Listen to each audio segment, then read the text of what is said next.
Good morning बच्चों। आज हम लोग आपका जो सेकंड चैप्टर है उसके बारे में डील करेंगे। जीव विज्ञान का सेकंड टॉपिक जो है जीव जगत का वर्गीकरण। वर्गीकरण को बताने से पहले हम आप लोगों को बताएंगे, इससे पहले बताया गया था कि जैव विविधता क्या होती है, तमाम प्रकार के जो जीव अलग अलग भिन्न भिन्न प्रकार के होते हैं और वह क्यों होते हैं, इसके बारे में आप लोगों को पता है गया था। अब आगे आप लोगों को वर्गीकरण बताया जाएगा। तो वर्गीकरण बताने से पहले हम आप लोगों को जीव विज्ञान के पिता कौन हैं उनके बारे में बताना चाहेंगे। सबसे पहले हम बात करते हैं father of biology. Father of biology जिनको हम अरस्तु कहते हैं, अरस्तु महोदय को ही हम फादर ऑफ जूलॉजी भी कहते हैं, या फादर ऑफ जंतु विज्ञान, जीव विज्ञान के पिता और जंतु विज्ञान के पिता। फादर ऑफ बॉटनी, वनस्पति विज्ञान के पिता, हम थियोफ्रेस्टस महोदय को कहते हैं। तो हम बात करते हैं वर्गीकरण की। तो वर्गीकरण में लिनियस महोदय ने, कार्ल वॉन लिनियस महोदय ने द्विनाम पद्धति दिया था, द्विजगत पद्धति का उन्होंने विकास किया था। द्विजगत पद्धति के अनुसार एक प्लांटी और दूसरा एनिमेलिया में इसको बांटा गया था। उसके बाद तमाम प्रकार के साइंटिस्ट वैज्ञानिक आए और उन्होंने अपने अपने वर्गीकरण को प्रस्तुत किया। लेकिन सबसे पहले जो सबसे महत्वपूर्ण उसमें एक था वह 5 किंगडम सिस्टम, जिसको R.H. विट्टेकर ने 1969 में प्रपोज किया था। 1969 में R.H. विट्टेकर ने 5 किंगडम सिस्टम प्रस्तुत किया था, जिसमें 5 जगत के बारे में इन्होंने बताया था। वह कौन कौन से जगत हैं उसके बारे में जान लेते हैं। वह 5 जगत हैं। सबसे पहला है मोनेरा, दूसरा है प्रोटिस्टा, तीसरा है फंजाई, चौथी प्लांटी और पांचवा एनिमेलिया। तो हम सबसे पहले बात करेंगे मोनेरा की। मोनेरा क्या होती है, कैसा होता है, मोनेरा के लक्षण क्या क्या होते हैं।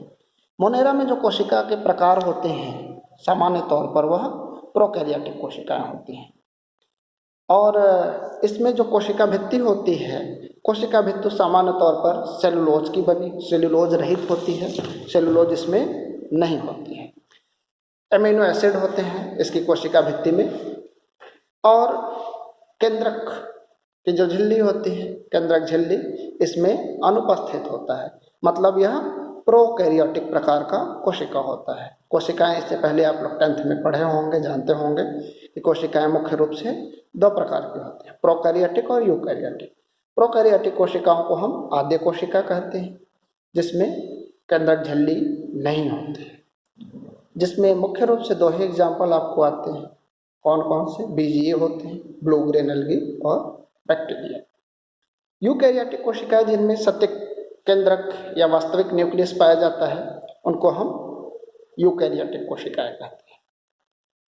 तो जिसमें बीजीए, ब्लू ग्रेन एल्गी और बैक्टीरिया को छोड़ करके जितने भी सजीव होते हैं, सारे के सारे वह यूकैरियोटिक कोशिकाओं के अंतर्गत आते हैं।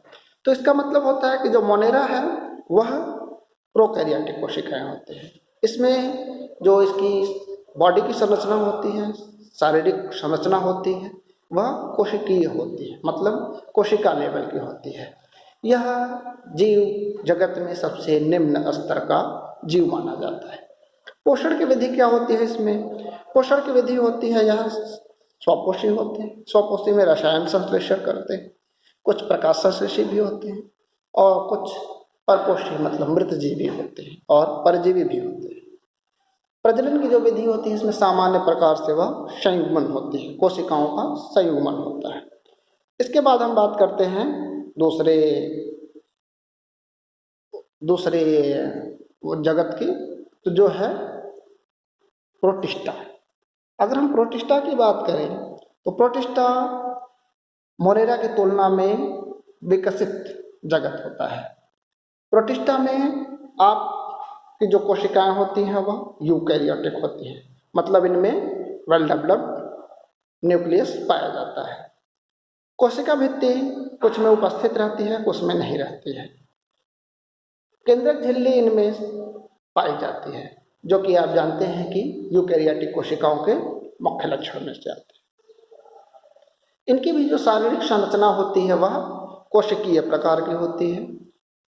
तो यह मोनेरा से थोड़े से ज़्यादा विकसित, लेकिन शारीरिक संरचना के मामले में यह भी कोशिकीय होती है। पोषण की विधि की अगर हम बात करें तो इनमें सामान्य तौर से स्वपोषी पोषण होता है, जिसमें प्रकाश संश्लेषी और परपोषी भी पोषण इनमें देखने को मिलता है। प्रजनन की विधि इनमें भी दो होती हैं, आपको मिल जाएंगे।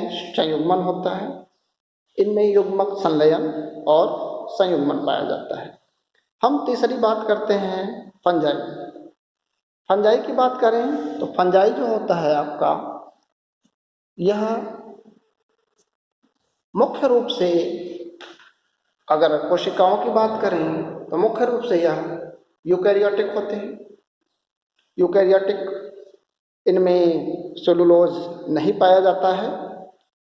ठीक, कोशिका भित्ति इनमें पाई जाती है। केंद्रक झिल्ली भी इसमें मिलेंगी क्योंकि यह यूकैरियोटिक कोशिकाएं होती हैं। पोषण की विधि मुख्य रूप से फंजाई जो होते हैं वह परपोषी होते हैं, मतलब मृतोपजीवी और परजीवी दोनों। प्रजनन की विधि इनमें विकसित होती है जिसको निषेचन कहते हैं, मतलब इनमें प्रजनन जो है निषेचन के द्वारा होता है। चौथी बात करें प्लांटी। प्लांटी वेल डेवलप्ड पूर्ण विकसित होते हैं, यूकैरियोटिक कोशिकाएं होती हैं। इनमें कोशिका भित्ति उपस्थित होता है, सेलुलोज पाए जाते हैं कोशिका भित्ति में। इसके अलावा इनमें केंद्रक झिल्ली पाए जाएंगे। इनका जो शारीरिक संरचना होता है वह ऊतक और अंग तंत्र में विकसित होता है। इनमें ऊतक विकसित होता है, इससे पहले ऊतक नहीं पाया जाता है। पोषण की विधि मुख्य रूप से इनमें स्वपोषी होते हैं, प्रकाश संश्लेषण के द्वारा यह अपना पोषण प्राप्त करते हैं। प्रजनन की जो विधि होती है इनमें निषेचन होती है, मतलब यह प्रजनन की विधि के दौर में भी विकसित होते हैं। सबसे अंतिम जो 5 किंगडम सिस्टम में होता है वह एनिमेलिया। एनिमेलिया जिसमें हम आप सभी जितने भी दूसरे जानवर हैं, जंतु हैं, वह आते हैं।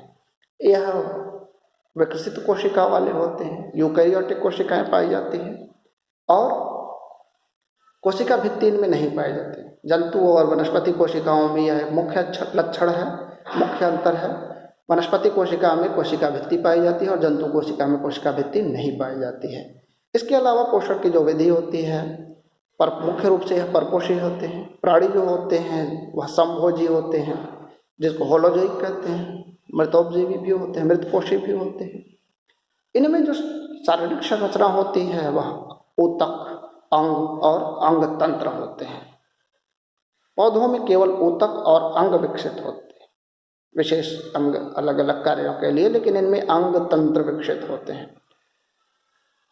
प्रजनन की जो विधि है इनमें निषेचन के द्वारा इनमें सामान्य प्रजनन होते हैं और यह वेल डेवलप्ड और सबसे विकसित जीव माने जाते हैं। अब हम बात करते हैं मोनेरा जगत। पुनः हम बात करेंगे मोनेरा जगत को विस्तृत से थोड़ा देखेंगे। मोनेरा जगत में 2 प्रकार के बैक्टीरिया आपको मिल जाएंगे।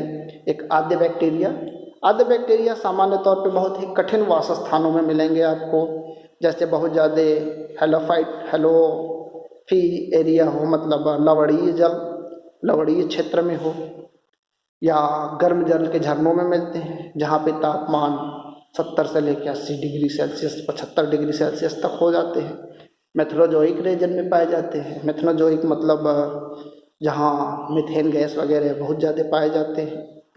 तो आद्य बैक्टीरिया जो है इनकी जो कोशिका भित्ति होती है वह दूसरे बैक्टीरियाओं से भिन्न होती है, जिसके कारण यह कहीं भी कठिन परिस्थितियों में सर्वाइव कर जाते हैं। कुछ मेथनोजोइक बैक्टीरिया होते हैं जो कि गाय, भैंस इन सब के आंत में पाए जाते हैं, जो कि गोबर से मीथेन गैस का उत्पादन करते हैं। दूसरा है यू बैक्टीरिया।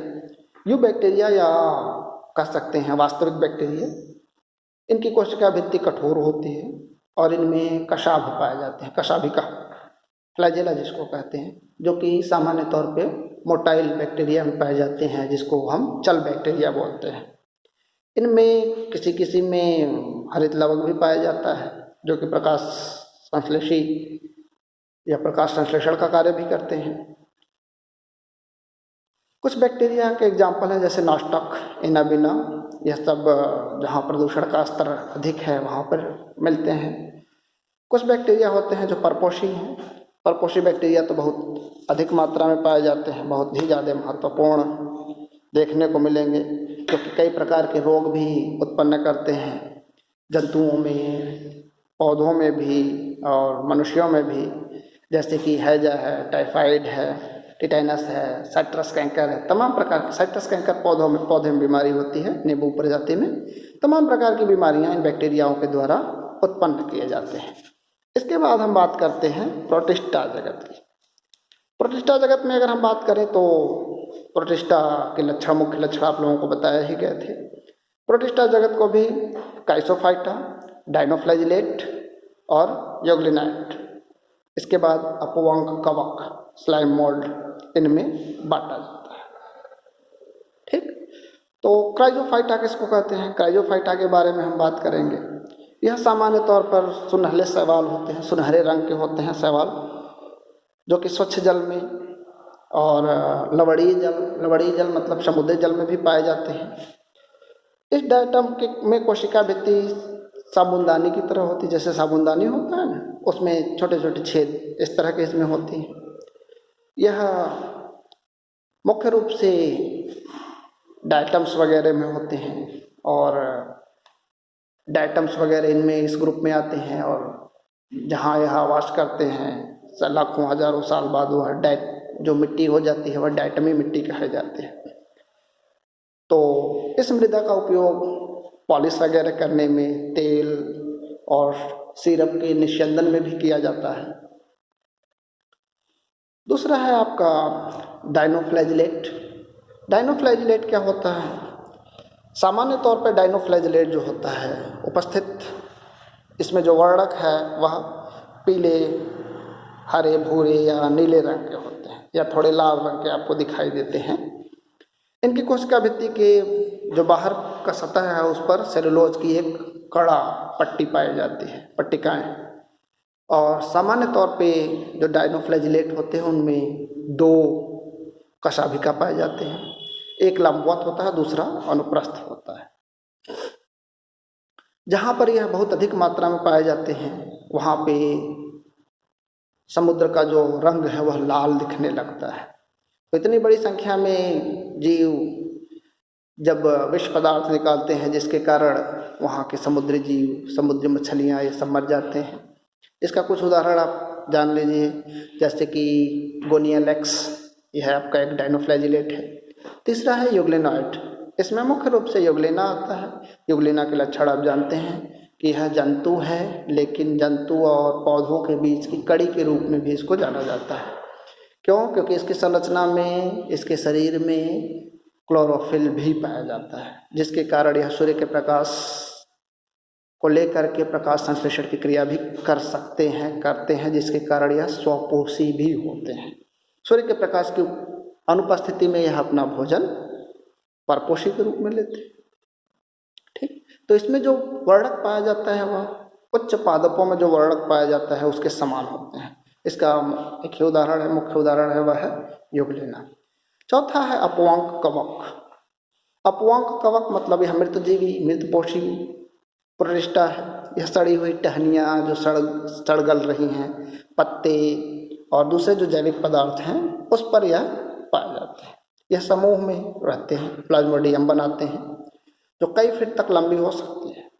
प्रतिकूल परिस्थितियों में यह बिखर करके सिर पर बीजाणुयुक्त फलन युक्त काय बनाते हैं, और इन बीजाणुओं का परिक्षेपण जो है हवा के द्वारा होता है और तमाम दूसरे जगहों पर जाकर के यह फिर से ग्रो कर जाते हैं, उग जाते हैं।